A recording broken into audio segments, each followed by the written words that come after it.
Without austerity and penance, and without sacrificing one's riches, one cannot achieve the mercy of the Supreme Lord. Kardamamuni advised his wife, you have to factually engage in devotional service with austerity and penance, following the religious principles and giving charity. Then the Supreme Lord will be pleased with you, and he will come as your son. Sa tvaya shuklo vidanvan mamagam yasaha chetate hridaya grundim audaryo brahma bhavanaha. The personality of Godhead being worshipped by you will spread my name with fame. He will vanquish the knot of your heart by becoming your son and teaching knowledge of Brahman.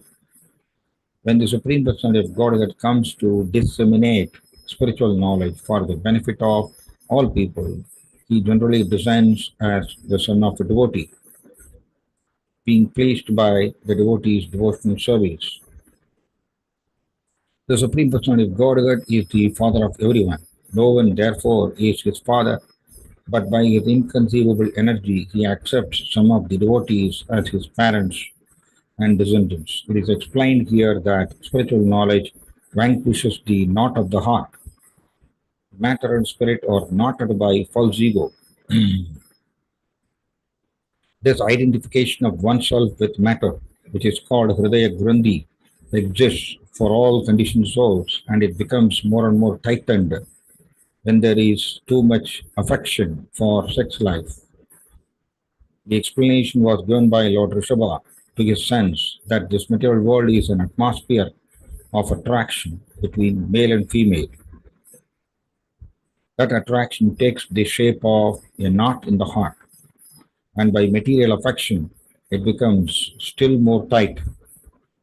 For people who hanker after material possessions, society, friendship, and love, this knot of affection becomes very strong. It is only by Brahma Bhavana, the instruction by which spiritual knowledge is enhanced, that the knot in the heart is cut to pieces. No material weapon is needed to cut this knot, but it requires bona fide spiritual instructions. Karadamuni instructed his wife Devahudi that the Lord would appear as her son and disseminate spiritual knowledge to cut the knot of material identification. Om Tat Sat.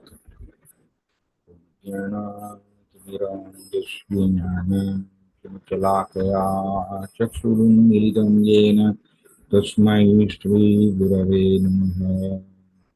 विष्णुपादाय कृष्णप्रस्थाय भूतले श्रीमदे जयप्रतापस्वामिनिधि नामिने आचार्यपादाय निताय कृपप्रदायिने गौरगददामोदाय नगरग्रामदारिणे विष्णुपादाय कृष्णप्रस्थाय भूतले श्रीमदे भक्तिवेदान्तस्वामिनिधि नामिने सरस्वती देवे गौरवाणी प्रचारिणे निर्विशेषशून्यवादी पाश्चात्यदेशधारिणे कृष्ण चैतन्य प्रभु नित्यानंद श्री अद्वैत गदाधर श्रीवासादि गौरभक्तवृंद कृष्ण हरे कृष्ण कृष्ण कृष्ण हरे हरे हरे राम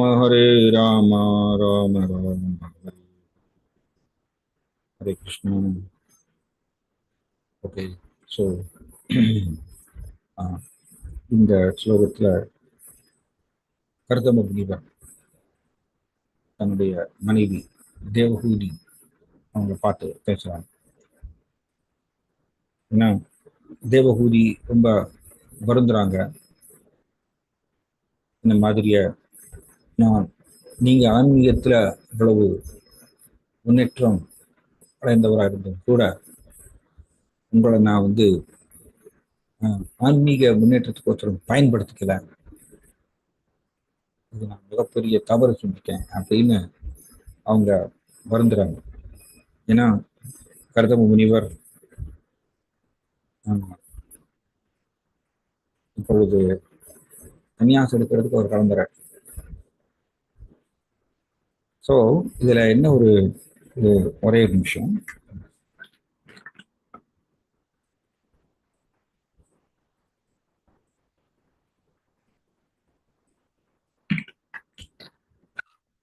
இதுல என்ன ஒரு பியூட்டின்னா, கரதம முனிவர் முன்கூட்டியே சொல்றார், உனக்கு ஒரு மகன் தோன்றுவார்.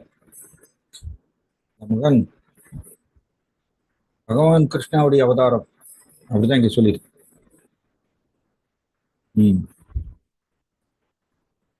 பகவான் கிருஷ்ணாவுடைய அவதாரம், அவர் உனக்கு மகனாக தோன்றுவார். பகவான் ஸ்டே அக்ஷரோ கர்ப்பம் அப்படின்னு சொல்லியிருக்கார். அக்ஷரா அப்படின்னா என்ன? அக்ஷரான்னா இன்ஃபைலபிள். தமிழ்ல சொல்லணும்னா ஒரு பொழுதும் அவர் தோற்று போக மாட்டாராம். பிரபுபாதர் ரொம்ப அருமையாக சொல்றார். கிருஷ்ணாவுக்கு அச்சுதா அப்படின்னு பெயர் உண்டு. ஏன் அச்சுதான் பெயர்? அவர் ஒரு பொழுதும் தன்னுடைய பக்தர்கள் பகவானை நோக்கி செலுத்தக்கூடிய அன்பு, அந்த அன்புக்கு பதிலுக்கு அவர் அன்பு செலுத்துவாராம், பரிமாற்றம் செய்வார். இதுல பகவான் ஒரு பொழுது தோற்று போக மாட்டாராம். இப்படி சொல்றார் அச்சுதாங்கிற வார்த்தைக்கு பிரபுபாதர் பகவத்கீதையில. One who never fails in his affection for his devotees. அவனுடைய பக்தர்கள் மேல இருக்கக்கூடிய அன்பு, பிரியம், அதுல பகவான் ஒரு பொழுதும் தோற்று போவதில்லை. ஸோ இன்னொரு அர்த்தம், அவர் ஒரு பொழுதும் பகவான் மாயாவோட கட்டுப்பாட்டுக்குள்ள வருவதில்லை. ஒரு செகண்ட் கூட வரமாட்டாரா மாயாவோட கட்டுப்பாட்டுக்குள்ள. அதனால அவருக்கு அக்ஷரம் அப்படிங்கிற பெயர். ஸோ இங்க தேவஹூதி தீவிர தபஸ்யாவை மேற்கொண்டிருக்காங்க முன்னாடி. அதனால அண்ட் ஆல்சோ கர்தம முனிவரும் பகவானை நோக்கி தீவிர தியானம் பண்ணியிருக்கார். 10,000 வருஷம் இல்லையா? 10,000 வருஷம் அவர் பகவானை நோக்கி தீவிர தியானம் பண்ணார், ஸ்மரணம் பண்ணார்.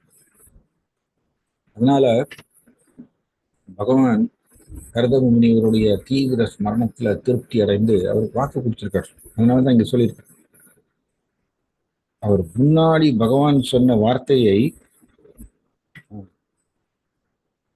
கர்தம முனிவர் ஞாபகப்படுத்துறாராமா தேவஹூதிக்கு. ஏன்னா பகவான் கர்தம முனிவருக்கு வாக்கு கொடுத்திருக்காரு, நான் உனக்கு மகனாக தோன்றுவேன். அதை ஞாபகப்படுத்துறார் இப்போது தேவஹூதிக்கு. அதனால தேவஹூதி, நீ வருந்த வேண்டாம்,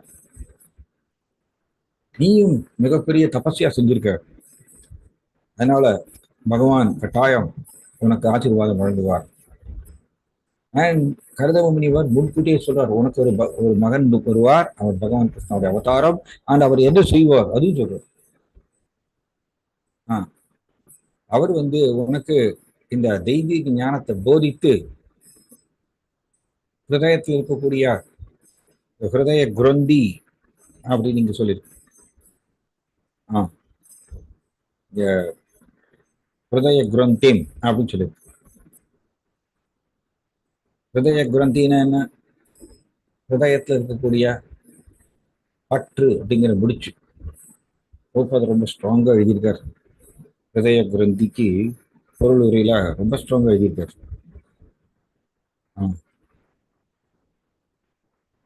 இந்த இது என்னன்னா, this identification of oneself with matter, which is called Hridaya Grandhi,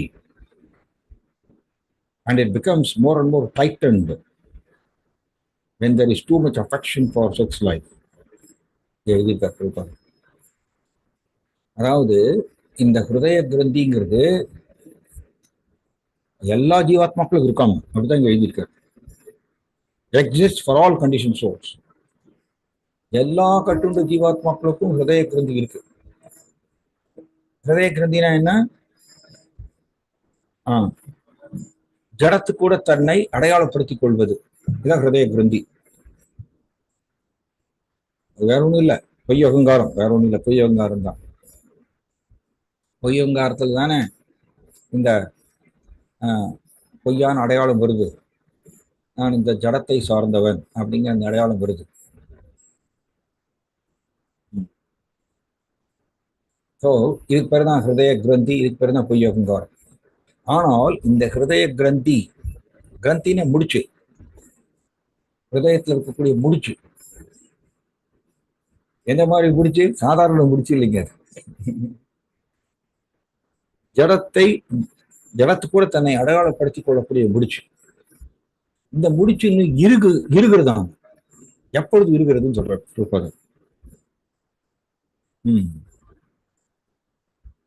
அதாவது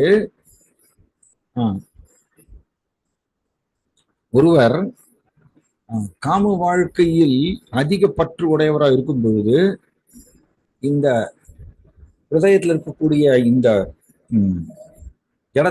ஜடத்துடன் தன்னை அடையாளப்படுத்திக் கொள்ளுதல் அப்படிங்கிற இந்த முடிச்சு அது இருக்கிறதாம், டைட் ஆகுதாம். அந்த முடிச்சு ஒருவர் காம வாழ்வையில் அதிக பற்று உடையவராக மாறும்பொழுது. மேலும் எழுதுறார், இதை ரிஷபதேவர் சொல்றத பிரபுபாதர் எழுதியிருக்காரு. இதெல்லாம் ஸ்ட்ராங் உபதேசங்க, நமக்கு எல்லாருக்கும் இது ரொம்ப முக்கியம். ரிஷபதேவர், பகவான் ரிஷபதேவர் என்ன சொல்றாராமா, இந்த ஜட உலகமே ஒரு அட்மாஸ்பியர். எந்த மாதிரி அட்மாஸ்பியர் ஆமா, எந்த மாதிரி சூழ்நிலையாமா, ஆண் பெண் 2 பேருக்கு உண்டான கவர்ச்சி அப்படின்னு எழுதியிருக்காரு. ஆணுக்கு பெண் மேல கவர்ச்சி, பெண்ணுக்கு ஆண் மேல கவர்ச்சி.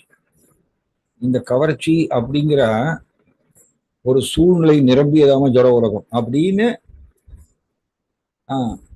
ரிஷபதேவர் சொல்றாரு. இத கரெக்ட், ரிஷபதேவர் இத சொல்றார். Attraction between male and female is the basic principle of material existence அப்படின்னு சொல்றாரு. தமிழ்ல சொல்லணும்னா ஆண் பெண் கவர்ச்சி இதுதான் ஜட உலகத்தினுடைய அடிப்படை கொள்கையம்.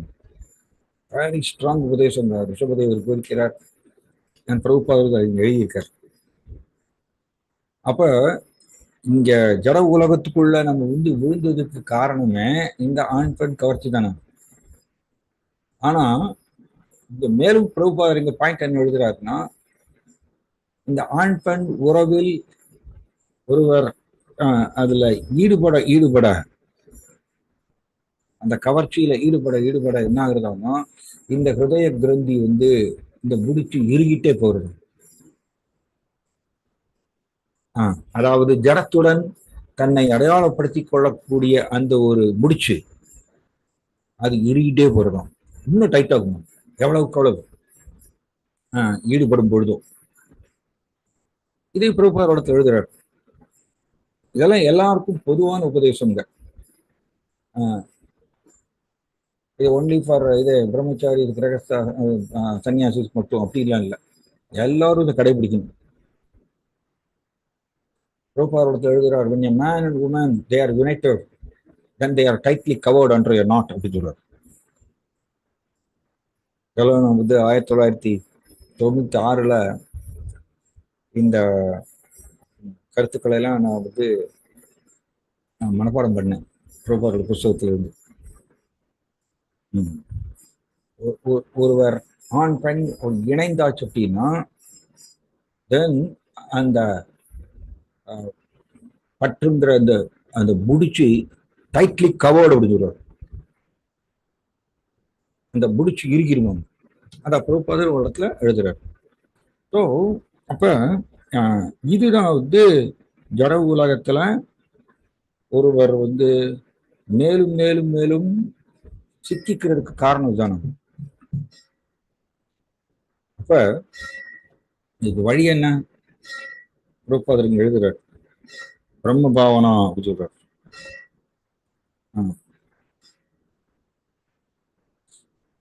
அதாவது it is only by Brahma Bhavana, the instruction by which spiritual knowledge is enhanced, that the knot in the heart is cut to pieces. நம்ம ஹிருதயத்தில் இருக்கக்கூடிய இந்த முடிச்சு கட்டாகணும்னா ஆன்மீக குருட்டிருந்து கிடைக்கக்கூடிய ஆன்மீக அறிவு அப்படின்னு சொல்றாரு. அதாவது என்ன அப்படின்னா இங்க எழுதுறார் பிரபுபாதர். முதல்ல இந்த ஆன்மீக அறிவு என்ன அப்படின்னா, நாம் ஆத்மா, நாம் கிருஷ்ணாவுடைய பின்ன பகுதி, கிருஷ்ணரை சார்ந்தவன், கிருஷ்ணருடைய பக்தி தொண்டில் ஈடுபட வேண்டும். இதை நாம் முதல்ல கற்றுக்கொள்ளும் பொழுது, அதுல ஈடுபடும் பொழுது பக்தி தொண்டுல அந்த அளவுக்கு அதுக்கு தகுந்தாற் போல இந்த ஹிருதயத்துல இருக்கக்கூடிய இந்த ஹிருதய கிரந்தி, இந்த முடிச்சு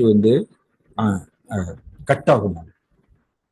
இது இன்னும் பாகவதத்தில் ஒரு ஸ்லோகம் வருது, வித்யதே ஹிருதய கிரந்திஷ். இதே மாதிரி ஹிருதய கிரந்திங்கிற வார்த்தை ஸ்ரீமத் பாகவதம் முதல் காண்டத்திலையும் ஒரு ஸ்லோகம் வருது. வித்யதே ஹிருதய கிரந்திஷ் சித்யந்தே சர்வசம்சயாக க்ஷீயந்தே சாஸ்ச கருமானி திருஷ்ட ஏவாத் மணீஸ்வரே. எப்படி இந்த ஹிருதயத்தில் இருக்கக்கூடிய முடிச்சு, அதாவது ஜடம் கூட தன்னை அடையாளப்படுத்திக் கொள்ளக்கூடிய இந்த ஒரு அடையாளம், அது பிரதம் ஹிருதய கிரந்தி முடிச்சு. இது சித்யந்தே கட்டாகுமாமா. எப்பொழுது கட்டாகும்?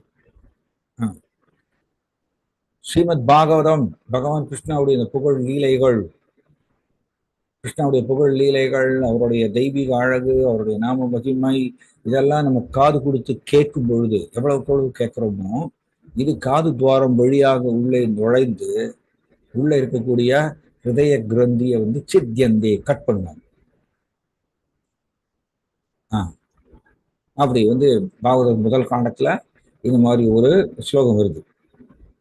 ஸோ அப்ப இதுதான் நம்ம ஆன்மீக குருட்டு இருந்து நம்ம என்ன கேட்கிறோம்னா, கிருஷ்ணா யாரு, ஆத்மா யாரு, அண்ட் ரெண்டு பேருக்கு உண்டான உறவு என்ன, நாம் எவ்வாறு கிருஷ்ணனுடைய பக்தி தொண்டில் ஈடுபடுவது, இதை நம்ம கேட்டு தெரிஞ்சுட்டு அதை பயிற்சி செய்ய செய்ய செய்ய நமக்கு இந்த ஹிருதய கிரந்தி அவிழ ஆரம்பிக்கும். இந்த பிடிச்சு ராதாநாத் சுவாமி மகாராஜ் சொல்றாரு, philosophy without proper behavior is practically useless. அருமையான பாயிண்ட்.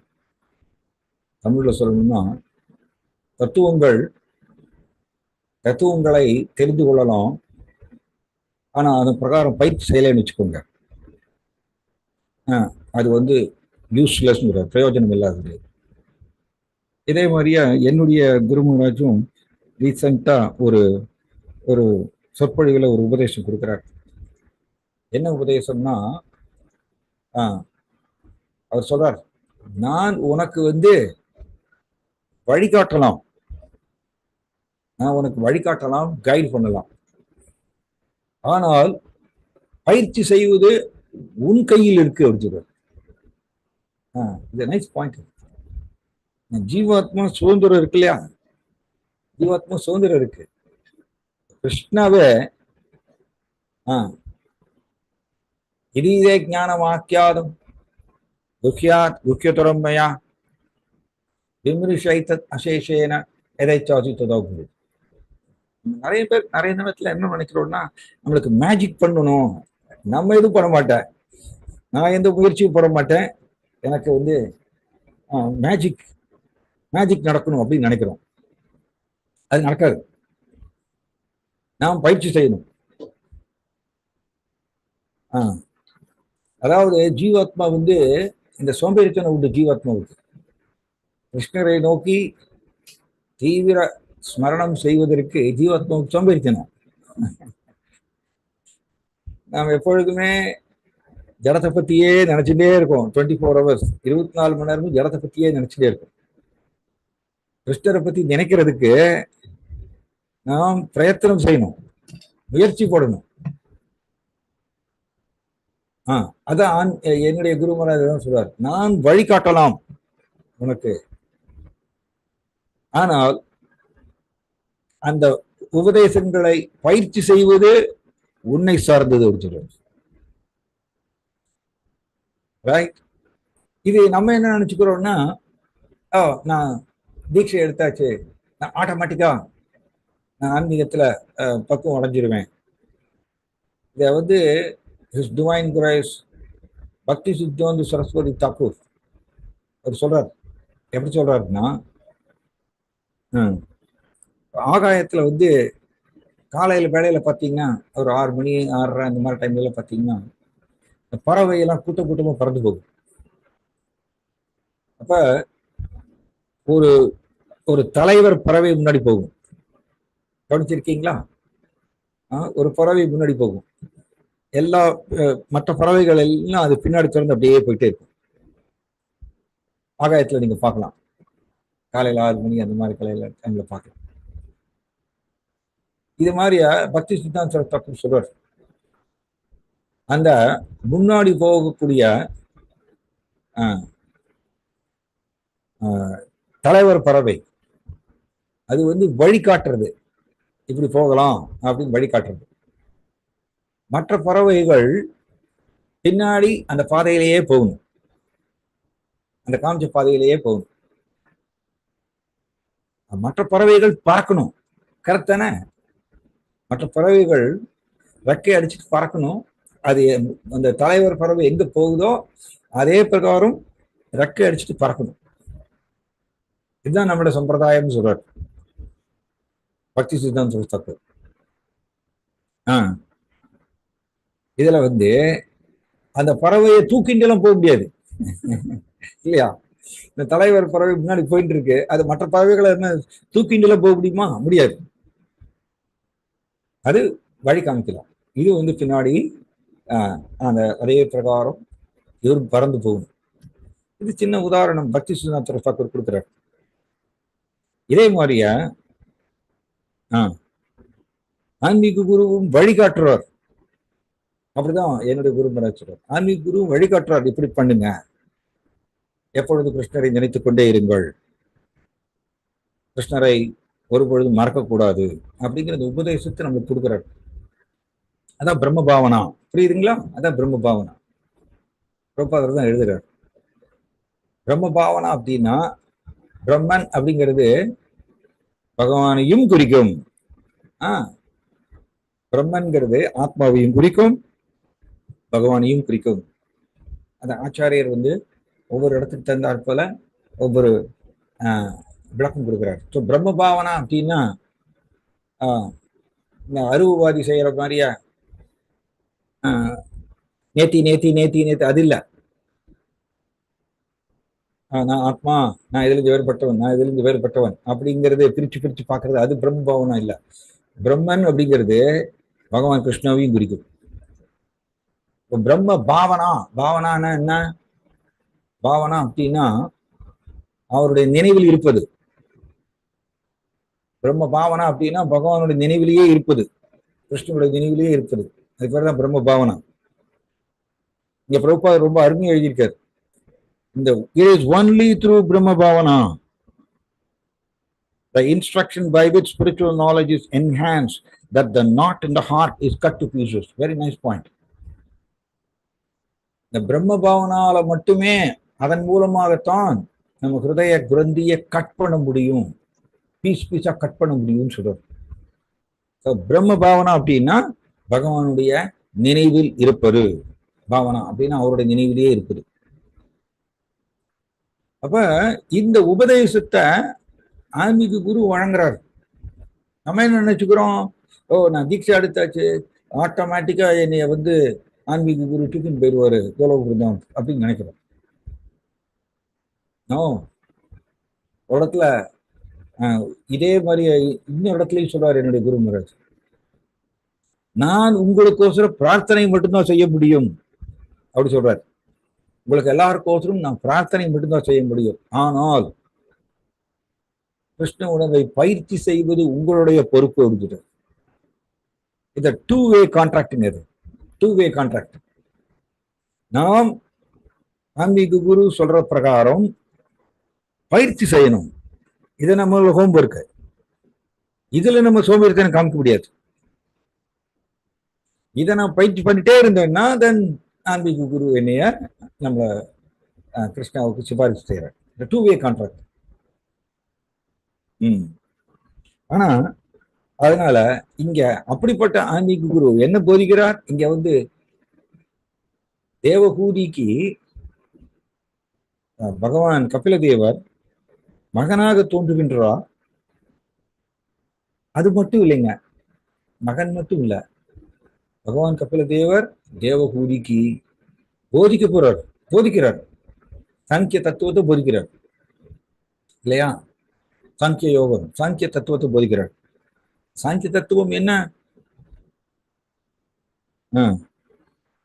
ஆக்சுவலி பக்தி யோகம் வேற ஒன்றும் இல்லை. பகவத்கீதையிலிருந்து மேற்கோள் கொடுக்கிறார். சாங்கிய யோகமும் பக்தி யோகமும் ரெண்டும் ஒண்ணுதான். இதுல வேறுபாடு பார்க்கிறவர் முட்டாள் அப்படின்னு சொல்லிட்டு பகவத்கீதையில ஒரு ஸ்லோகம் வருது. ஸோ பகவான் கபிலதேவர் போதித்த சாங்கிய யோகம் பக்தி யோகம் தான். அந்த போதனைய முதல்ல வாங்கிக்கிறாங்க தேவகூதி. அந்த மகன் இருந்து கேள்விகள்லாம் கேட்டு தெரிந்து கொண்டு, அப்ப பகவான் கபிலதேவர் இங்க ஆன்மீக குரு ஸ்தானத்துல இருந்து கொண்டு தன்னுடைய அம்மா தேவகூதிக்கு போதிக்கிறார். ஆன்மீக குரு ஸ்தானத்தில் இருந்து கொண்டு போதிக்கிறார். இதான் பிரம்ம பாவனா. ஆனா தேவகூதி இதில் கவனிக்கணும். வெறுமனே பகவான் கபிலதேவர் போதிச்சுட்டு ஆட்டோமேட்டிக்கா நீ வந்து பக்குவம் அடைஞ்சிடலாம் தேவகூதிக்கு அப்படி சொல்லல. கிருஷ்ணாவே அப்படி பண்ணலையே பகவத்கீதையில. குக்கியாத் குக்கியதரம் மயா, ரகசியமான அறிவை நான் உனக்கு போதிச்சுட்டேன், நீ இதை சிந்தித்து பார்த்து இதை நீ கருத்தில் கொண்டு உன் விருப்பம் போல் செயல்படு அப்படின்னு சொல்றார் கிருஷ்ணா. கிருஷ்ணாவே அப்படிதான் சொல்றாரு அர்ஜுனாவுக்கு. என்னங்க, முழு முதற் கடவுள் கிருஷ்ணா. அவர் வந்து அர்ஜுனாவுக்கு எஸ் அர்ஜுனா, நான் உனக்கு போதனை, இந்த ரகசியமான போதனையை நான் உனக்கு கொடுத்துட்டேன், நீ கேட்டதுனால ஆட்டோமேட்டிக்கா நீ பக்குவம் அடைஞ்சிட்ட அப்படின்னு சொல்லல இல்லையா? உன் விருப்பம் போல் செயல்படு அப்படிதான் சொல்றாரு கிருஷ்ணா. ஏன்னா கிருஷ்ணன் எப்பொழுதுமே ஜீவாத்மாவோட சுதந்திரத்துல தலையிட மாட்டார். நாம் தான் நம்முடைய சுதந்திரத்தை சரியாக பயன்படுத்தி ஆன்மீக குருவோட உபதேசம், கிருஷ்ணனோட உபதேசம் இதை பயிற்சி செய்ய வேண்டும். இதுல நம்ம தோத்து போக முடியாதுங்க. இதுல நம்ம தோத்து போறதுனாலதான் நமக்கு பேர் என்ன, ஷரா அப்படின்னு சொல்லலாம், ஷரான்னு சொல்லலாம், இல்லைன்னா சு தான் அப்படின்னு சொல்லலாம் இல்லையா? யஸ்மாக்ஷரம் அதீதோகம் அக்ஷராத் அபிச்சோத்தமக அப்படின்னு பகவத்கீதையில படிக்கிறோம். 2 விதமான ஜீவாத்மாக்கள் இருக்காங்க, அக்ஷரா அக்ஷரா. நைஸ், ரொம்ப அருமையானது. க்ஷரா ஜீவாத்மாக்கள் யாரு? நம்ம தான். தோத்து போயிடுவோம்னா கிருஷ்ணா கொடுத்த உபதேசத்தை சீரியஸா பயிற்சி செய்ய மாட்டோம். கிருஷ்ணா அண்ட் ஆன்மீக குரு 2 பேர் என்ன போதிக்கிறாங்க? எப்பொழுது கிருஷ்ணரை நினைத்துக் கொண்டே இருக்க வேண்டும் இல்லையா? இதையே நம்ம சீரியஸா எடுத்துக்க மாட்டேங்கிறோம். எப்பொழுது நாம் கிருஷ்ணரை நினைத்துக் கொண்டே இருக்க வேண்டும். கிருஷ்ணா ரொம்ப தெளிவா சொல்லிட்டாருங்க. நம்ம எல்லாரும் நினைச்சுக்கிறோம் நம்ம கோலோக பிருந்தாவனம் ஆட்டோமேட்டிக்கா போயிடுவோம் அப்படின்னு கற்பனை பண்றோம். ஆனா கிருஷ்ணர் டிமாண்ட் பண்றார் கோலோக பிருந்தாவனம் போறதுக்கு என்ன வழின்னு சொல்றார். அனன்ய சேதாசம் யோமாம் ஸ்மரது நித்யசக தஸ்யாகம் சுலப பார்த்தா நித்தியுக்த யோகின. யார் ஒருவர் எப்பொழுதும் விடையறாது பிறழாத மனதுடன் என்னை எப்பொழுதும் நினைத்துக் கொண்டே இருக்கின்றாரோ அவர் சுலபமாக என்னை அடைவார். இதுதான் கிருஷ்ணன் கொடுத்த உபதேசம். இதுக்கு ஆப்போசிட்டா ஆன்மீக குரு உபதேசம் கொடுப்பாரா? ரைட், கிருஷ்ணோட உபதேசம் இது பகவத்கீதையில. இதுக்கு ஆப்போசிட்டா ஆன்மீக குரு உபதேசம் கொடுப்பாரா? கொடுக்க மாட்டார். அதே உபதேசம் தான் ஆன்மீக குருவும் கொடுப்பார். அப்ப நம்ம எல்லாரும் கோலோக புரிஞ்சவனதுக்கு போயிடுவோம் நிறைய கற்பனை பண்றோம். ஆனா ஆன்மீக குரு சொன்னதையோ கிருஷ்ண சொன்னதையோ பயிற்சி செய்வதற்கு நாம் தோத்து போயிடுறோம். அது பேர் தான் அக்ஷரா ஜீவாத்மாக்கள். விட்டுறோம், கோட்டை விட்டுறோம். அக்ஷரா ஜீவாத்மாக்கள் எப்படின்னா ஒரு க்ஷணம் கூட கிருஷ்ணரை மறக்க மாட்டாங்களாங்க. பிரபுபாதர் அப்படிதான் எழுதுறாரு. நித்திய சித்தர் அவங்கள யாரு ஒரு க்ஷணம் கூட கிருஷ்ணரை மறக்க மாட்டாங்களாங்க. அதனாலதான் அவங்களுக்கு அக்ஷரா ஜீவாத்மாக்கள். கிருஷ்ணன் கூட இருக்கக்கூடிய உறவை மறந்து போகாதவர்கள்.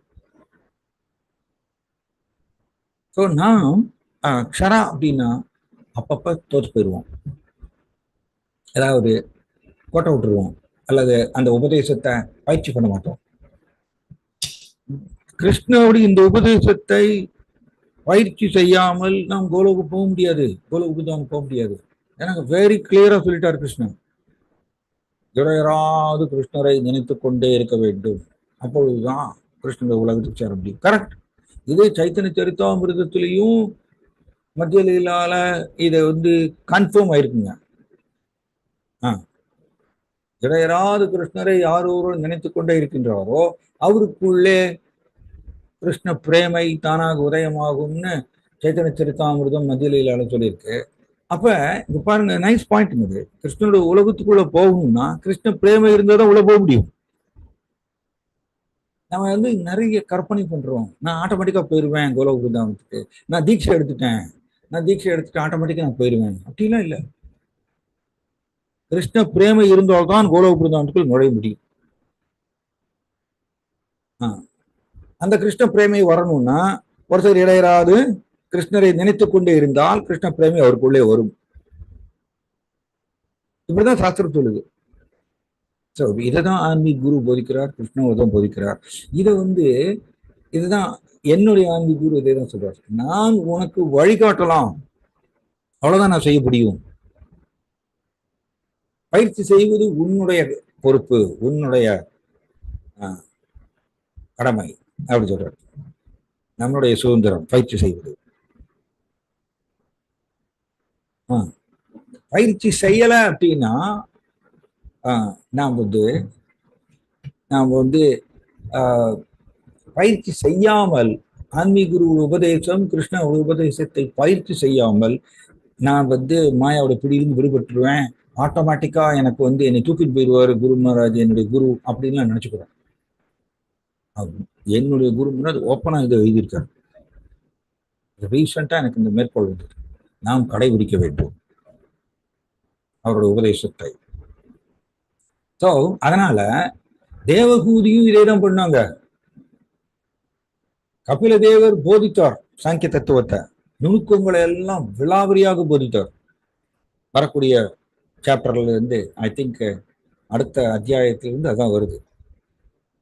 25வது அத்தியாயத்திலிருந்து 31 வரைக்கும் இதுதான் இருக்கும் விஷயம். சாங்கிய சாங்கிய யோகத்தினுடைய நுணுக்கங்களை துருவி கேள்வி கேட்கிறாங்க தேவகூதி அண்ட் பகவான் கபில தேவர் அதை போதிக்கிறார். அதுக்கப்புறம் எல்லாத்தையும் போதிச்சதுக்கு அப்புறம் பகவான் கபில தேவர் அங்கிருந்து கிளம்பி போயிடுறாரு. தேவகூதி என்ன செஞ்சாங்க, தன்னுடைய மகனையே நினைச்சுட்டே இருந்தாங்க. இந்த மகன் வேற யாரும் இல்லை, பகவான். அப்ப என்ன ஆகுறது, பிரம்ம பாவனா வந்தாச்சு. இந்த பொருள் சொன்ன மாதிரியா பிரம்ம பாவனா தேவகூதிக்கு வந்துடுறது. இடையராது தன்னுடைய மகனை நினைத்து கொண்டே இருந்தாங்களோ, அந்த மகன் பகவான் தான். அதனால பகவானை இடையராது நினைத்து கொண்டே இருந்தாங்க தேவகூதி. அதனால அவர்கள் தேவகூதி பக்குவம் அடைந்து தேவகூதி விடுபடுறாங்க பிறப்பு இறப்பு சக்கரத்திலிருந்து. அப்படிதான் கடைசி அத்தியாயத்துல வருது. இந்த காண்டத்தினுடைய கடைசி அத்தியாயத்துல தேவகூதி அவங்களுடைய பொய் அகங்காரம் களையறதாங்க. இடையராது தன்னுடைய மகனை நினைத்து கொண்டே இருப்பதனால் தேவகூதிக்குள்ள இருக்கக்கூடிய பொய் அகங்காரம் கலைந்து அந்த பக்குவம் அடைந்து அவங்க பிறப்பு இறப்பு சக்கரத்தின் விடுபட்டு கிருஷ்ண உலகத்துக்கு போறாங்க. இது சொல்லப்பட்டிருக்கு. அவங்களுடைய உடம்பு வந்து ஒரு நதியா மாறுறதாம், அப்படி வருது, புனித நதியாக மாறுகின்றதாம். ஸோ அதனால யாருமே பயிற்சி செய்யாமல் ஒருவரால் இந்த ஹிருதய கிரந்தியை கட் பண்ண முடியாது. இந்த உபதேசம் பொருள் உரையில் இங்கே எழுதியிருக்கிறது வெரி வெரி இம்பார்ட்டன்ட். பிரம்ம பாவனா, இந்த பிரம்ம பாவனா மூலமாகத்தான் ஹிருதய கிரந்திங்கிற முடிச்ச கட் பண்ண முடியும்னு எழுதியிருக்காரு. அதாவது பிரம்ம பாவனான என்ன? எப்பொழுதும் கிருஷ்ணரை நினைத்து கொண்டே இருப்பது. இதை செய்யாமல் ஹிருதய கிரந்தியை கட் பண்ண முடியாது. ஹிருதய கிரந்தி கட் பண்ணல அப்படின்னா கிருஷ்ண உலகத்துக்குள்ள போக முடியாது. ஏன்னா ஹிருதய கிரந்திங்கிறது என்னது? பொய் அகங்காரம். இத பகவத்கீதையிலையும் கிருஷ்ணா கன்ஃபார்ம் பண்றார். தேஷாம் சதத யுக்தானாம் பஜதாம் பிரீதிபூர்வகம் ததாமி புத்தியோகம் தம் ஞானமா உபயாந்தித்து. அடுத்த லைன்ல, அடுத்த ஸ்லோகத்துல தேஷாம் ஏவான் கும்பார்த்தம் அகம் அஜ்ஞானஜம் தமக நாசயாமி ஆத்மபாவஸ்து ஞான தீபேன பாஸ்வதா. Very nice. பாருங்க, இந்த ரெண்டு ஸ்லோகமும் சதுஸ்லோகி பகவத்கீதால வருதுங்க. தேஷாம் சததயுக்தானாம் பஜதாம் பிரீதி பூர்வம். எப்படிங்க சததயுக்தானாம்னா என்னது? 24 hours, 24 மணி நேரமும். கிருஷ்ணா அப்படிதான் டிமாண்ட் பண்றார். 24 மணி நேரமும் பஜதாம் பிரீதி பூர்வகம், அன்பு தொண்டு யார் ஒருவர் செய்கின்றார் 24 மணி நேரம். அந்த அன்பு தொண்டுங்கிறது வேற ஒன்றும் இல்லைங்க. நான் எப்பொழுதும் கிருஷ்ணரை நினைத்துக் கொண்டே இருந்தால் அது அன்பு தொண்டு. முதல்ல வலுக்கட்டாயமாக கிருஷ்ணரை நினைக்கணும். தென் கான்ஸ்டன்டா இடையராது கிருஷ்ணரை நினைச்சு நினைச்சு நினைச்சு நம்மளோட பொய் வந்தாலும் கலையிறதும். கிருஷ்ணா என்ன சொல்லுவாரு? தேசம் எவ்வாறு கம்பார்த்தம், யார் ஒருவர் இடையராது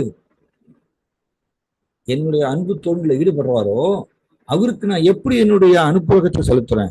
அனுகம்பார்த்தம், எப்படி என்னுடைய கருணையை வழங்குகின்றேன்னா, நான் அவர்களுடைய பொய் அகங்காரத்தை ஹிருதயத்தில் உட்கார்ந்து கொண்டு அதை அழிக்கின்றேன். எப்படி அழிக்கிறாராமா? ஞானங்கிற விளக்கா அப்படின்னு சொல்றாரு. அதாவது உள்ளே இருந்து உணர்ந்த அறிவை வழங்குகின்றார். இந்த உணர்ந்த அறிவு வர வர வர பொய் அகங்காரம் கலையறதான். Nice, very nice. ததாமி புத்தியோகம் தம் ஏனமா உபயாந்திதே சொல்றாரு. யார் ஒருவர் இடையராது அன்பு தொண்டு செய்கிறாரோ அவருக்கு தேவையான அறிவை உள்ளிருந்து நான் வழங்குகின்றேன். அது என்னது? உணர்ந்த அறிவு. இந்த உணர்ந்த அறிவை பெற பெற பெற பொய் அகங்காரம் கலையறதான். இந்த உணர்ந்த அறிவு கிருஷ்ணாட்டிருந்து வருது, ரியலைசேஷன். இப்படிதான் நம்மளுடைய பொய் அகங்காரத்தை கிருஷ்ணன் கலைக்கிறாரு. ரியலைசேஷனை கொடுத்து கொடுத்து கொடுத்து கொடுத்து பொய் அகங்காரத்தை கலைக்கிறார். இந்த ரியலைசேஷன் உணர்ந்த அறிவுங்கிறது எப்போ வரும்? நான் இடையராது செய்யணுங்க. கிருஷ்ணனை நோக்கி எப்பொழுதும் நினைத்து கொண்டே இருக்கணும். அப்போது நடக்கும். எல்லா இடத்துலையும் எந்த சாஸ்திரத்தை எடுத்து பார்த்தாலும் கரெக்டாக தான் மேட்ச் ஆகுதுங்க. அதில் எந்த ஒரு முரண்பாடும் கிடையாது. நம்ம வந்து இதை பண்றதுக்கு நம்மளுக்கு சோம்பேறித்தனம். இடையராது கிருஷ்ணரை நினைப்பதுங்கிறது நம்மளுக்கு சோம்பேறித்தனம். ஆனா நம்ம என்ன நினைக்கிறோம்? வந்து மைண்ட் ரொம்ப டிஸ்டர்ப் பண்ணுதுங்க, அப்படி இப்படி நம்ம வந்து சந்தேகம் வந்துட்டே இருக்கு. மைண்ட் ரொம்ப தொந்தரவு பண்றது, இது பண்றது, என்னால் ஜபம் பண்ண முடியல, அப்படி இப்படியெல்லாம் நம்ம வந்து சொல்றோம். ஏன் அப்படின்னா அவர் சொன்ன உபதேசத்தை பயிற்சி பண்ண மாட்டேங்கிறோம். அது பேர் தான் சுதான், தோத்து போறோம். நம்ம அதை நாம இன்க்ரீஸ் பண்ணணும், ஜாஸ்தி பண்ணணும். கிருஷ்ண ஸ்மரணம் அப்படிங்கிறது ஜாஸ்தி பண்ணணும். ஜாஸ்தி பண்ண கட்டாயம் கிருஷ்ணா பரிமாற்றம் செய்வார், கட்டாயம் செய்வார். ஆனா ஏமாத்த மாட்டார் கிருஷ்ணா. கிருஷ்ணா எப்படி? நான் எந்த அளவுக்கு அவரை நோக்கி முக்கியத்துவம் செலுத்துகின்றேனோ, ஆ எந்த அளவுக்கு நான் கிருஷ்ணருக்கு முக்கியத்துவம் செலுத்துறேன், இம்பார்ட்டன்ட்ங்க. நான் கிருஷ்ணருக்கு காமிக்கணும் என்னோட வாழ்க்கையில. ஓகே, நம்ம எல்லாரும் கிருஷ்ண பக்தர்னு சொல்றோம் இல்லையா? கிருஷ்ணருக்கு காமிக்கணும், கிருஷ்ணா எனக்கு நீங்க ரொம்ப முக்கியம். நான் எப்படி காமிக்கிறேன்? உங்களை நினைச்சுட்டே இருப்பேன். இப்படிதான் நான் காமிக்கிறேன், எனக்கு நீங்க ரொம்ப முக்கியம். ஏங்க நம்ம உலகத்துல, இந்த உலகத்துல நமக்கு செயல்கள் எப்படி வருது?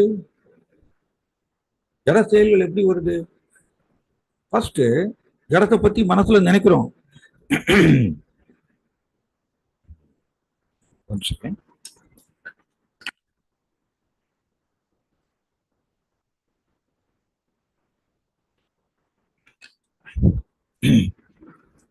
ஜடத்தை பத்தி மனசுல நினைக்கிறோம். நினைக்கிறதுனால ஜட செயல்கள் வருது. அப்ப கிருஷ்ணாவுக்கு நான் காமிக்கணும்.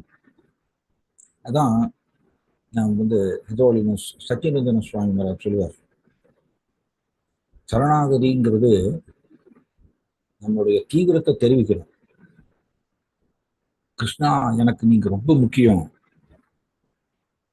ஆன்மீக வாழ்க்கைங்கிறது, சரணாகதிங்கிறது சும்மா நான் இந்த உலகத்தை நிறைய இதை விரும்புவேன், அதாவது நான் வீடை விரும்புவேன், காரு பங்களா, பணம் பதவி புகழ், அழகான பெண் அல்லது அழகான ஆண், நான் எல்லாத்தையும் விரும்புவேன். கூடவே நான் கிருஷ்ணரையும் நோக்கி ஹரே கிருஷ்ணா ஜபம் பண்ணுவேன். அப்படி இல்லை. அது ஆரம்பத்தில் ஓகே, ஒண்ணும் இல்லாததுக்கு அது ஓகே. நான் பிறப்பிலிருந்து விடுபடணும்னு வச்சுக்கோங்க. தீவிர பக்தி யோகேன எஜேத புருஷம், அப்படிதான் சொல்லியிருக்கீங்க சாஸ்திரம். சாஸ்திரம் சொன்னதைத்தான் எடுத்துக்கணும். சும்மா நானா வந்து ஒரு கருத்தை திணிக்க கூடாது. எனக்கு அது ப்ராக்டிஸ் பண்றது கஷ்டமா இருக்கிறதுனால நான் அந்த கருத்தெல்லாம் மாற்றி சொல்லக்கூடாது. ப்ராக்டிஸ் பண்றது கஷ்டமா இருந்ததுனால மாற்றி சொல்லக்கூடாது. அதே கருத்து தான் எடுத்து நம்ம, எனக்கும் அதே தான், மற்றவர்களுக்கு அதே தான். தீவிரேன பக்தி யோகேன எஜேத புருஷம், தீவிரமா புருஷம் பரம், பரம புருஷராகிய கிருஷ்ணரை விஜயத்தை தீவிரமா வழிபாடு செய்யணுமா. அப்படிதான் ஸ்ரீமத் பாகவதம் டிமாண்ட் பண்றாங்க நமக்கு எல்லாருக்கும். அதனால பிறப்பு இறப்பிலிருந்து தப்பிக்கிறதுங்கிறது சும்மா அப்படி 10-11 நான் வந்து ஹரே கிருஷ்ணா ஜபம் பண்றேன், மற்றதெல்லாம் எனக்கு வேணும், கூடவே நான் கிருஷ்ணரையும் நான் ஜபம் பண்றேன், ஹரே கிருஷ்ணா ஜபம் பண்றேன், நான் ஆட்டோமேட்டிக்கா பிறப்பு இறப்பிலிருந்து விடுபட்டுருவேன். அப்படி கிடையாது. அது வந்து எப்படி சொல்றாங்கன்னா, ஓகே நம்ம நிறைய விரும்புறோம் இந்த உலகத்துல, காரு பங்களா எல்லாத்தையும் விரும்புறோம், கூடவே நான் ஹரே கிருஷ்ணா ஜபம் பண்றேன். அப்படி செஞ்சோம்னா என்ன ஆகும்னா, நம்ம செய்த பக்தி பயிற்சி வீண் போகாது. வீண் போகாது, வேஸ்ட் ஆகாது, ஒரு பொழுது வேஸ்ட் ஆகாது நம்ம பண்ற பக்தி பயிற்சி. பட் அடுத்த ஜென்மத்தை எடுப்போம், அடுத்த ஜென்மம் தொடருவோம். எங்க இருந்து விட்டோமோ அங்க இருந்து பக்தி பயிற்சியை தொடங்குவோம் அடுத்த ஜென்மத்துல. பட் எந்த ஜென்மத்திலையும் அடுத்த ஜென்மத்தை தொடர்றோம்னா அங்கே இருந்து நம்ம திரும்பவும் பக்தி பயிற்சி செய்யறோம். அண்ட் எப்ப அது தீவிரம் ஆகுறதோ, 100% ஆகுறதோ, அப்பொழுதுதான் கௌரவபுரதான் போக முடியும். நான் இந்த ஜென்மத்துல நான் கிருஷ்ணாட்ட போய் சேரணும்னா நான் தீவிரேன பக்தி யோகேன பிரம்மபாவனா, எப்பொழுதும் கிருஷ்ணரை நினைத்துக் கொண்டே இருக்க வேண்டும். இது வந்து பண்ணல அப்படின்னா ஜென்மம் உண்டுங்க, ஜட உடல் எடுக்கணும், எடுத்து தொடர்வோம் பக்தி பயிற்சி. ஸோ யாராருக்கு இந்த ஜென்மத்திலேயே போகணும்னு கிருஷ்ண உலகத்துக்கு போகணும்னு ஆசைப்படுறாங்களோ அவங்க தேவகூதி பண்ண மாதிரி செய்யணும். தேவகூதியை தான் செஞ்சாங்க, தன்னுடைய மகனையே நினைத்து கொண்டே இருந்தாங்களாம். யாருமே நீங்க பார்க்கலாங்க சாஸ்திரத்துல எல்லா உதாரணங்களும் எடுத்து பார்க்கலாம். பிறப்பு இறப்புல இருந்து விடுபட்டு கிருஷ்ணனுடைய உலகத்துக்கு போன எல்லா பக்தர்களையும் எடுத்து பாருங்க. பாகவதத்துல தீவிரமா கிருஷ்ணரை நோக்கி ஸ்மரணம் பண்ணியிருப்பாங்க. பண்ணாம அது முடியாது. பக்குவம் அடைஞ்சிருக்கவே முடியாது. பிரகலாத் மகாராஜா எடுத்துக்கோங்க, எல்லா நேரமும் கிருஷ்ணரை நினைத்துக் கொண்டே இருந்தார். தேவகூதி எடுத்துக்கோங்க, தன்னுடைய மகன் பகவான் கபில தேவர் நினைத்துக் கொண்டே இருந்தாங்க, பிரிவில வாடினாங்களாம். அப்படிதான் வருது, கடைசி சாப்டர்ல வரும். தேவகூதி தன்னுடைய மகனுடைய பிரிவில வாடினாங்களாம். அது என்னது? ஸ்மரணம், பகவானுடைய ஸ்மரணம். அதனாலதான் அவங்க பக்கம் உடைத்தாங்க, டிசால்வ் ஆச்சாங்க, அவங்களுடைய பொய்யங்காரம் கலைஞ்சுதான். அண்ட் கர்தபூமி இவரும் அப்படிதான் 10,000 வருஷம் கிருஷ்ணரை தியானம் பண்றாரு. நாரத முனிவர் அப்படிதான், முன் ஜென்மத்துல வேலைக்காரியுடைய குழந்தையா இருந்தாரு. அவருக்கு பகவான் கொஞ்ச நேரம் அப்படி ஹிருதயத்துல தரிசனம் கொடுத்தாரு, கொஞ்சூண்டு நேரம். அதுக்கப்புறம் மறைச்சுட்டாரு. அதுக்கப்புறம் பகவான் அசரீரியா சொல்றாரு, என்னுடைய ரூபத்தை நீ பார்த்துட்டேல, இதை நீ நினைச்சு நினைச்சு நினைச்சு ஏங்கணும். இந்த ரூபத்தை நீ பார்க்கணும்னு ஏங்கணும். அப்ப நீ அடுத்த ஜென்மத்துல இந்த உடலை விட்ட உடனே நீ பிரம்மாவுடைய மகனாக மாறுவாய் அப்படின்னு ஒரு போதிக்கிறார். மெனி மெனி டைம்ஸ் இதை டிஸ்கஸ் பண்ணியிருக்கோம். அபிபக்வ கஷாயான பகவான் இதை சொல்றார். ஹிருதயத்துல அழுக்கு இருக்கிற வரைக்கும் பகவானை பார்க்க முடியாதாங்க. இந்த அழுக்குங்கிறது என்னதுங்க? அதான் ஹிருதய கிரந்தி. ஹிருதய கிரந்தி அதாவது ஜடத்து கூட தன்னை அடையாளப்படுத்திக் கொள்ளுதல். அது ஆண் பெண் கவர்ச்சியினாலும் இன்னும் இருக்கிறது. இது அசுத்தம். இந்த அசுத்தம் இருக்கிற வரைக்கும் என்னை பார்க்க முடியாதுன்னு பகவான் சொல்றார். கரெக்டு. அசுத்தம் இருந்தா எப்படி பகவான் பக்கம் போக முடியும்? பகவானும் பரிசுத்தமானவர், அவர் பக்கம் போகணும்னா எப்படி அசுத்தம் இருந்தா எப்படி போக முடியும்? ஸோ நான் கான்ஸ்டன்டா இடையராது கிருஷ்ணரை நினைக்க நினைக்க நினைக்க இந்த அசுத்தங்கள்லாம் கீழே விழறது. இது கண்டினியூஸா பண்ணிட்டே இருக்கணுமாமா. இதை பண்ணி பண்ணி பண்ணி பண்ணி நம்ம அசுத்தங்கள்லாம் கீழே விழும் பொழுது தென் நம்ம கிருஷ்ணர் பக்கம் போகிறதுக்கு நமக்கு தகுதி கிடைக்கின்றது. அசுத்தங்கள்லாம் கீழே விழணுங்க. அது அசுத்தங்கள்லாம் அனுபவிக்கணுங்கிற சுபாவம் சூக்ஷ்மமானது. அது கீழே விழணும், உதிர்ந்து விழணும். அப்பதான் பகவான் பக்கம் போக முடியும். நாரத முனிவர் அந்த குழந்தை, வேலைக்காரியோட குழந்தை, பகவான் சொன்ன பிரகாரம் பயிற்சி பண்ணாரா இல்லையா? அபிதேயா. அபிதேய இல்லாம பிரயோஜனம் கிடையாதுங்க. வெறுமனே சம்பந்த ஞானம் இதை மட்டும் வளர்த்து கொள்றதுனால நம்ம பிரயோஜனம் பெற்றுவோம் நினைக்கிறோம். பிரயோஜனம்னா கோல், கிருஷ்ண பிரேமை, இதை பெற்றுவோம் நினைக்கிறோம். கிடைக்கவே கிடைக்காது. அபிதேயா நடுவில் ஒண்ணு இருக்கு. சம்பந்த ஞானம் பிரகாரம் பயிற்சி செய்தல், அது தீவிர பயிற்சி. வேலைக்காரியோட குழந்தை அவரு பகவானோட உபதேச பிரகாரம் என்னோட அழகான ரூபத்தை நான் பார்த்தேனே, எப்பொழுது பார்க்க போறேன், திரும்ப எப்பொழுது பார்க்க போறேன் அப்படின்னு நினைச்சு நினைச்சு ஏங்கினரும். அது ஏங்கிறது என்ன பேருங்க? அது பேர் என்ன? ஸ்மரணம், தீவிர ஸ்மரணம். இதை செய்து செய்து செய்து அவர்கிட்ட இருக்கக்கூடிய அசுத்தங்கள்லாம் உதிர்ந்து விழுந்து தென் அவர் அதுக்கப்புறம் நாரத முனிவராக வர்றார் இல்லையா, பிரம்மாவுடைய மகனா வர்றார். யாருமே பகவான்கிட்ட போய் சேர்ந்தவங்களை நீங்க எடுத்து பாருங்க, சாஸ்திரத்துல ஏகப்பட்ட ரெக்கார்டு இருக்கு. தீவிரமா கிருஷ்ண ஸ்மரணம் செய்யாம பகவான்கிட்ட போக முடியாது. கஜேந்திரன் எடுத்துக்கோங்க. கஜேந்திரன் ஆபத்தான இதுல இருந்தாரு. தென் பகவானை நோக்கி தீவிரமா கூப்பிடுறார், மனம் உருகி கூப்பிடுறாரு. பேரெடுங்க, ஸ்மரணம் தான், யாரோடு இல்ல.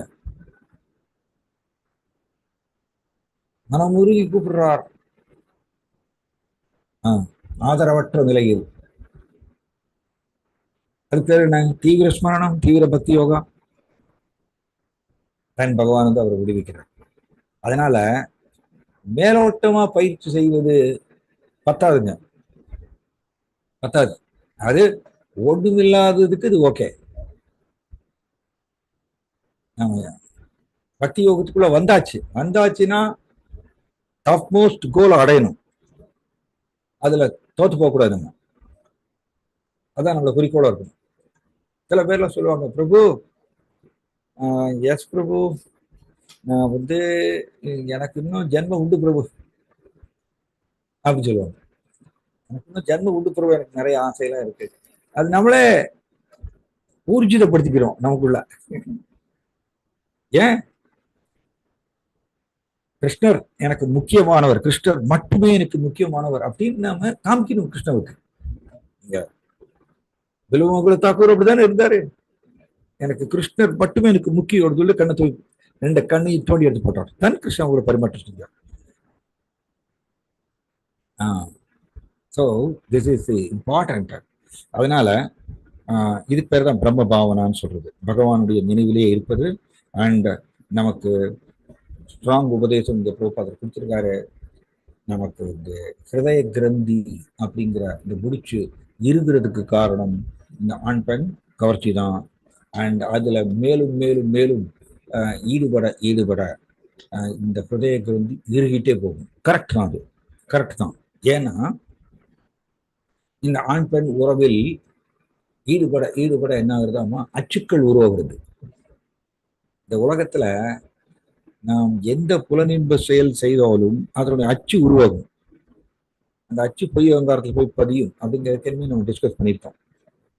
பொய் அகங்காரத்துல போய் அது பதியறதுன்னா இருக்கிறதுலயே ஜட உலகத்திலேயே மிக உயர்ந்த புலனின்பம் இந்த ஆண் பெண் தொடர்பு தான், கவர்ச்சி. இது இதுல ஈடுபட ஈடுபட என்ன ஆகுறது பாருங்க, அச்சுக்கள் போய் போய் இருக்கிறதே ஸ்ட்ராங்கஸ்ட், எப்படி மிகவும் பலமான ஒரு அச்சு இதுதான். இந்த அச்சு போய் எப்படி சொல்லியிருக்குன்னா டீப்லி இன்கிரைன்டு இன் அவர் கான்சியஸ்னஸ் அப்படின்னு ஒரு இடத்த படிச்சது. நம்மளுடைய பொய் உணர்வு அதுல ஆழமாக பதிகிறதாம் இந்த அச்சுக்கள். அப்ப என்ன ஆகுறது, அது பேர் தான் ஹிருதய கிரந்தி இருக்கிறது. பொய் உணர்வு ஸ்ட்ராங் ஆகும். இதுதான் ஹர்கிரேஸ் தேவகி மாதாக்கு சொல்லுவாங்க, பல நேரங்களில் பொய் அகங்காரத்தை கலைக்கிறதுக்கு பதிலா நான் பொய் அகங்காரத்துக்கு உணவு கொடுக்குறோம்னு சொல்லுவாங்க. ரொம்ப அருமையான பாயிட்டுங்க.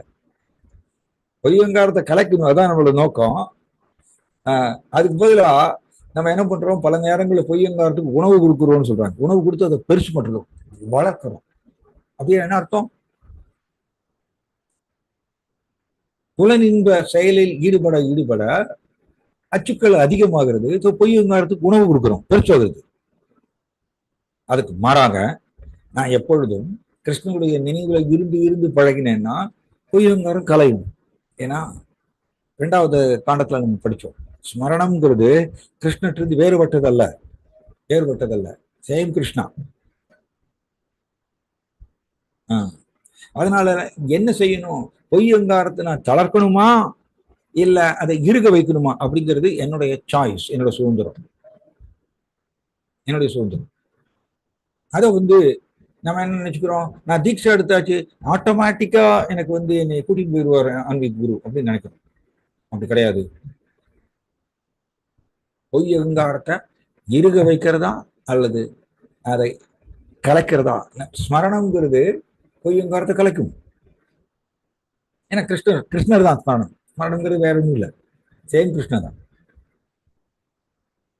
இது என்னுடைய சுதந்திரத்தை பயன்படுத்தி நான் இதை பிராக்டிஸ் பண்ணிட்டே இருக்கணும், பயிற்சி பண்ணிட்டே இருக்கணும். நம்ம 2வது காண்டத்துல வருது, பிரம்மதேவர் பகவான் தர்பூத விஷ்ணுவை தரிசனம் பண்ணார். எப்படி தரிசனம் பண்ணாரு, எதாச்சும் அப்படி பகவான் தரிசனம் கொடுத்தாரு அவருக்கு? கிடைக்காதுங்க, அப்படிலாம் முடியாது.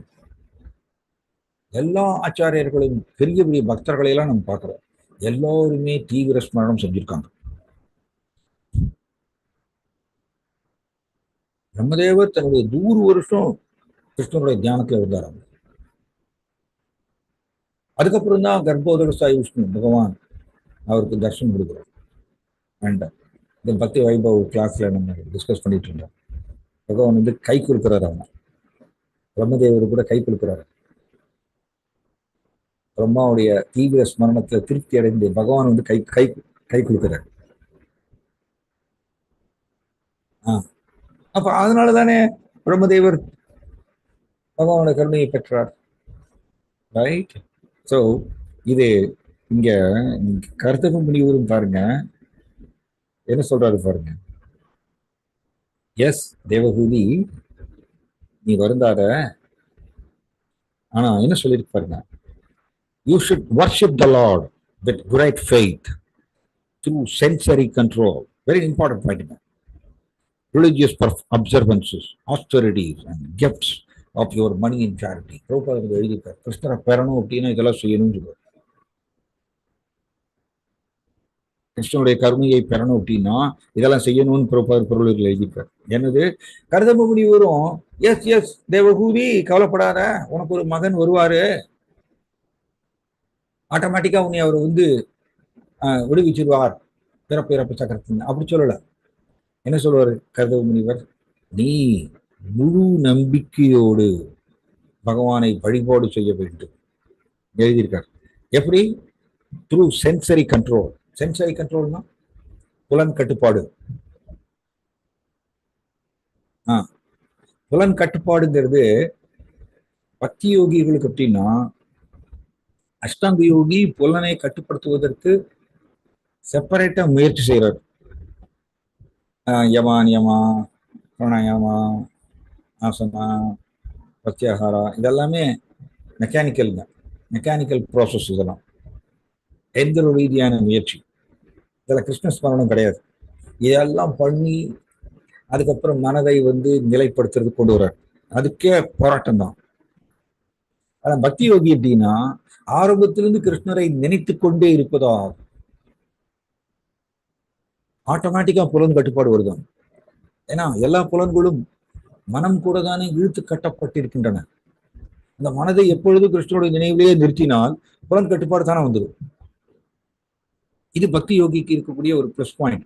ஆனால் எகைன் நான் பக்தி யோகத்துல உட்கார்ந்துட்டு கிருஷ்ணனுடைய நினைவுல இல்லைன்னு வச்சுக்கோங்க, புலன் கட்டுப்பாடு வராது. இதை வேற ஒரு கிளாஸ்ல சொல்லிட்டு இருந்தோம். பக்தி யோகி எப்படி தெரியுமா, ஸ்கூல்ல வந்து 9th ஸ்டாண்டர்ட் படிக்கக்கூடிய ஒரு பையன் மாதிரிய. அஷ்டாங்க யோகி, ஞான யோகி இவங்கெல்லாம் ஸ்கூல்ல 2nd ஸ்டாண்டர்ட் 2வது படிக்கக்கூடிய பையன் மாதிரிய. 2ஆம் கிளாஸ்ல படிக்கக்கூடிய பையன் நல்லா படிச்சு ஃபர்ஸ்ட் ரேங்க் வாங்குறான். 9ஆம் கிளாஸ்ல படிக்கக்கூடிய பையன் சரியா படிக்காம லாஸ்ட் ரேங்க் வாங்குறான். பார்க்கும்போது எப்படி தெரியும், 2ஆம் கிளாஸ் ஸ்டூடெண்ட் வந்து 9ஆம் கிளாஸ் ஸ்டூடெண்டோட உயர்ந்த நிலையில் இருக்கிற மாதிரி தெரியும், ஏன்னா ஃபர்ஸ்ட் ரேங்க் வாங்குறதுனால. ஆக்சுவலி மெச்சூரிட்டி பார்த்தீங்கன்னா இல்லையா, மெச்சூரிட்டி அப்படின்னு பார்த்தீங்கன்னா 9ஆம் கிளாஸ் ஸ்டூடெண்ட்டுக்கு தான் மெச்சூரிட்டி ஜாஸ்தி. 2ஆம் கிளாஸ் ஸ்டூடெண்ட்டுக்கு அவ்வளோ பெரிய மெச்சூரிட்டி இருக்காது. ஸோ நிச்சயம் 9ஆம் கிளாஸ் ஸ்டூடெண்ட் வந்து உயர்ந்த நிலையில தான் இருக்காரு, மெச்சூரிட்டி ஜாஸ்தி. ஆனால் அவ ஒழுங்கா படிக்கல, அதனால லாஸ்ட் ரேங்க் வாங்குறான். அதே மாதிரியே ஆன்மீக வாழ்க்கைங்கிற ஸ்கூல், அதுல இந்த அஷ்டாங்க யோகி, ஞான யோகியில 2ஆம் கிளாஸ்ல இருக்காங்க. பட் அவங்களோட இது என்னன்னா, தீவிரமா பயிற்சி செய்யறாங்க அவங்க. அஷ்டாங்க யோகி தீவிர பயிற்சி, அதனால அவங்க ஃபர்ஸ்ட் ரேங்க் வாங்குறாங்க 2ஆம் கிளாஸ்ல. நான் பக்தி யோகி 9ஆம் கிளாஸ்ல உட்காந்துருக்கோம், லாஸ்ட் ரேங்க் வாங்குறோம். அதாவது தீவிர ஸ்மரணம் பண்ண மாட்டேங்கிறோம். அப்ப பார்த்தா நம்மளோட அஷ்டாங்க யோகி நம்மளோட உயர்ந்த நிலை இருக்கிற மாதிரி தெரியும். ரொம்ப சித்திகள்லாம் வளர்த்துட்டு இருக்காரு, ஏன்னா தீவிர பயிற்சி பண்றதுனால சித்திகள்லாம் வளர்த்துட்டு இருக்கார். ஆகாயத்துல பறப்பார் அண்ட் ரொம்ப லேசா மாறுவார், இதே மாதிரி எல்லாம் சித்திகள்லாம் வச்சிருப்பார். இதை பார்க்கும் பொழுது நம்மளோட உயர்ந்த நிலையில் இருக்கிற மாதிரி தெரியும் அஷ்டாங்க யோகி, ஞான யோகி. மெச்சூரிட்டி இது ஜாஸ்தி பக்தி யோகிக்கு. ஆனால் பக்தி யோகியுடைய ஒரு ப்ராப்ளம் என்ன அப்படின்னா, நம்மளோட ப்ராப்ளம் என்னன்னா, தீவிர ஸ்மரணம் பண்றது இல்லை, லாஸ்ட் ரேங்க் வாங்குறோம். ஸோ அதனால இங்க கருத்தம முனிவரும் தேவகூதிக்கு அபிதேவதம் போதிக்கிறாருங்க. இம்பார்ட்டன்ட் பாயிண்ட், அபிதேவ போதிக்கிறார். என்ன சொல்றாரு, you should worship the lord with great faith through sensory control, religious observances, austerities and gifts of your money in charity. பகவானை நீ வழிபாடு செய்ய வேண்டும் முழு நம்பிக்கையோடு மற்றும் புலநடக்கத்தோடு மற்றும் மத கொள்கைகளை கடைபிடிக்கும் வழியாக மற்றும் தவங்கள் உன் கையில் இருக்கக்கூடிய இந்த செல்வத்தை தானம் செய்வதன் மூலமாக அப்படிங்கிறது இங்க போதிக்கிறார். அப்ப கர்தம முனிவர் ஆட்டோமேட்டிக்கா சுவிட்ச் போட்ட மாதிரி உனக்கு மகன் வருவாரு, பகவான் கபில தேவர் மகன் வருவாரு, ஆட்டோமேட்டிக்கா சுவிட்ச் போட்ட மாதிரி நீயே பிறப்பு சக்கரத்து விடுபட்டு அவரோட உலகத்துக்கு போயிடும். அப்படி சொல்லல கர்தம முனிவர். தீவிரமா நீ வழிபாடு செய்ய வேண்டும்னு சொல்றார். Very nice.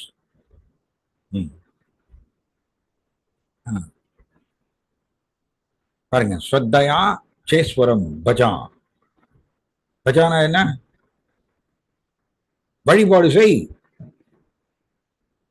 ஸ்ரத்தையா முழு நம்பிக்கையோடு, சேஸ்வரம் அப்படின்னு ஈஸ்வரம் பகவானை முழு நம்பிக்கையோடு வழிபாடு செய் அப்படின்னு சொல்றாரு. அதான் பயிற்சிங்க, அதான் அபிதேயா. இப்படிதான் போதிக்கிறார் கர்தம முனிவர் தேவகூதிக்கு, தன்னோட மனைவிக்கு. நம்ம என்ன நினைக்கிறோம்? நம்ம சுவிட்ச் போட்ட மாதிரி நடக்கும்னு நினைக்கிறோம். நான் தீட்சை எடுத்தாச்சு, சுவிட்ச் போட்ட மாதிரி எனக்கு நடக்கும், ஆட்டோமேட்டிக் நான் கோலமுக்கு போயிருவேன். மேஜிக்லாம் கிடையாது.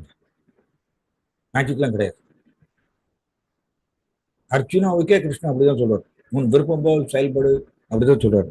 அர்ஜுனா என்ன சொல்றாரு? கரிஷே வச்சனம் தவா, நீங்க சொன்னபடி நான் செய்யறேன். சரணாகதி அடைஞ்சார். அது பேர் சரணாகதி. சரணாகதிங்கிறது சச்சினந்தன சுவாமி மகாராஜ் சொல்றாரு, சரணாகதினா எப்படின்னா கிருஷ்ணர் மட்டுமே என்னோட ஒரே குறிக்கோள், கிருஷ்ணர் மட்டுமே என்னுடைய தீவிர இன்ட்ரெஸ்ட், தீவிர விருப்பம். இப்ப தீவிர பக்தியோடு நம்மளோட வாழ்க்கை எப்படின்னா, எனக்கு எல்லாம் வேணும், கூடவே நான் ஹரே கிருஷ்ணா சேர்ந்துக்கிறேன், ஹரே கிருஷ்ணா ஜபம் பண்றேன்.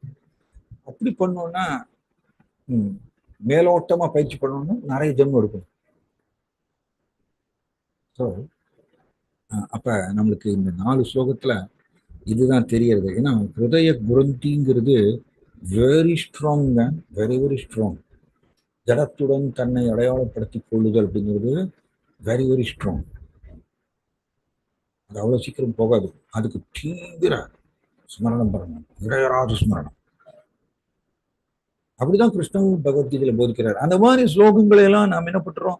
சௌரியமா அது ஒதுக்கி வச்சிடுறோம், கன்வீனியன்டா. ஏன்னா அது கஷ்டம் இல்ல, அது சௌரியமா ஒதுக்கி வச்சிடுறோம். நாம் செய்யோ அவ்யபிச்சாரேன பக்தி யோகேன சேவதே சகுணான் சுமதி செய்தான் பிரம்ம பூஜாய கல்பதே அப்படிதான் சொல்றோம்.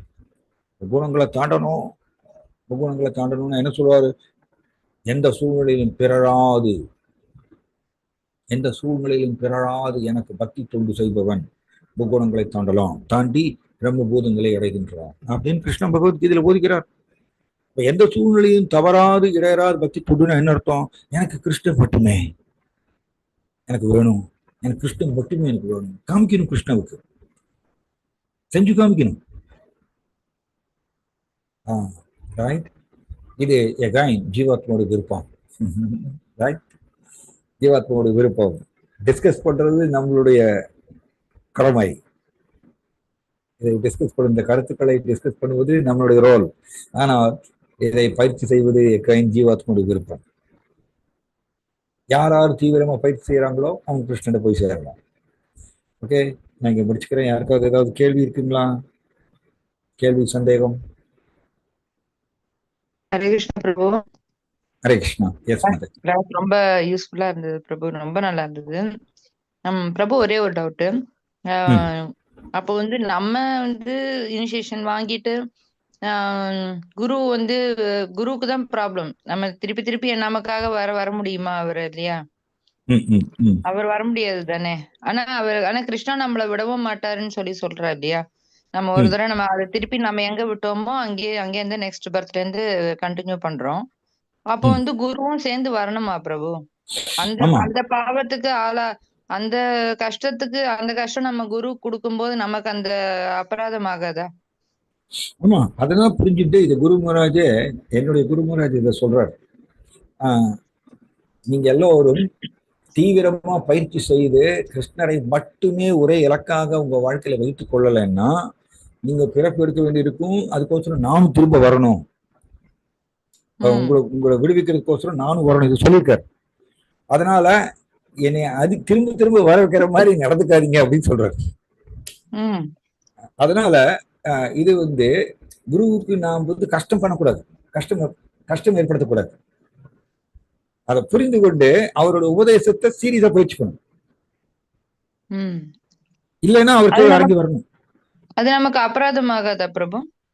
அபராதம்ங்கிறது எப்படின்னா, அபராதம்ங்கிறது வந்து எப்படி சொல்லலாம்னா, குருவை நிந்தனை செய்வது அது அபராதம். ஒரு விதத்துல சொல்லலாம் எப்படின்னா, குருவுடைய உபதேசத்தை நான் சீரியஸா எடுத்துக்கல அப்படின்னா அதுவும் ஒரு விதத்துல அபராதம் தான். அதுவும் ஒரு விதத்துல அதுவும் அபராதம் தான். ஏன்னா குருவுடைய சிஷ்யர்னு சொல்றோம், பட் அவரோட உபதேசத்தை நான் பயிற்சி பண்ண மாட்டேங்கிறேன் அப்படின்னா அவருடைய எஸ் பிரபுபாதர் சொல்றாரு. இது இம்பார்ட்டன்ட் பாயிண்ட், நீங்க நல்ல கேள்வி கேட்டீங்க. பிரபுபாதர் வந்து அவருடைய காலத்துல அவருடைய நேரடி சீடர்கள் வந்து சொல்றாங்க, பிரபுபாதா நீங்க சொல்றத கடைபிடிக்கிறோம், ஆனா நாங்க ஜிபிஜி சொன்னதை கேட்க மாட்டோம் அப்படின்னு சொல்றாரு. நான் பிரபுபாதர் திரும்ப சொல்றாரு, எஸ் நீங்க என்ன சொல்றீங்க, நான் சொன்னதை கேட்பீங்கன்னு சொல்றீங்களா? நான் உங்களுக்கு சொல்றேன், இப்பொழுது சொல்றேன், ஜிபிஜி சொன்னதை கேளுங்க, நான் தான் சொல்றேன். பிரபுபாதர் சொல்றாரு. திரும்ப அவங்க என்ன சொல்றாங்க, பிரபுபாதா நீங்க சொல்றதை நாங்க கேட்டுக்கிறோம், பட் ஜிபிஜி சொன்னதை நாங்க கேட்க மாட்டோம். திரும்பவும் பிரபுபாதர் இதே சொல்றாரு. அவர் மனசுக்குள்ள போக மாட்டேங்குது, பிரபுபாதருடைய அந்த கருத்து உபதேசம் உள்ள போக மாட்டேங்குது. நான் தான் சொல்றேன், ஜிபிஜி சொன்னதை கேளுங்க, நான் தான் சொல்றேன். இப்படியே போயிட்டே இருந்தது. பிரபுபாதர் வந்து அவங்க கேட்கறதுன்னு சொன்ன உடனே டேபிள் அப்படி குத்துறாரு. பிரபுபாதர் டேபிள் அப்படி பட்டுன்னு குத்தி ராஸ்கல் அப்படின்னு சொல்லி இவர் வெளியே அனுப்புங்க அப்படின்னு சொல்றாரு. இது வந்து வருதுங்க, இது லெட்டர்ல வருது. இது வந்து பிரபுபாதர் இந்த இடத்துல என்ன சொல்றாருன்னா, நான் சொன்னது நீ கேட்க மாட்ட அப்படின்னா இது குரு அபராதம் அப்படின்னு சொல்றாரு. அப்படியே வருது, லெட்டர்ல வருது. நான் சொன்னது நீ கேட்க மாட்டேங்கிற, நான் சொல்றேன் ஜிபிஜி சொன்ன பிரகாரம் கேட்டு நட அப்படின்னு நான் சொல்றேன், நீ அதை கேட்க மாட்டேங்கிற, இதுக்கு பேரு என்ன, குரு அபராதம் அப்படி சொல்றாரு. அது கரெக்ட் தான், இந்த லெட்டர் பிரகாரம் அது கரெக்ட். குருவுடைய உபதேசத்தை குரு என்ன சொல்லித்தரார், கிருஷ்ணர் சொன்னதுக்கு ஆப்போசிட்டா குரு சொல்ல மாட்டார். குரு என்ன சொல்லுவார், எப்பொழுது கிருஷ்ணரை நினைத்துக் கொண்டே இருங்கள், இதான் சொல்லுவார். இதை நான் பயிற்சி செய்யலைன்னா எஸ் நான் குருவுக்கு அபராதம் செய்யறேன், அவரோட வார்த்தையை நான் மதிக்கல. ஓகே மாதாஜி, அபராதம் தான். அது வந்து நம்மளை தாக்கும். நம்மளோட ஆன்மீகம் வந்து பிறப்பெடுக்கணும், நம்ம பிறப்பெடுக்கணும். ஓகே பிரபு, இன்னொரு டவுட்.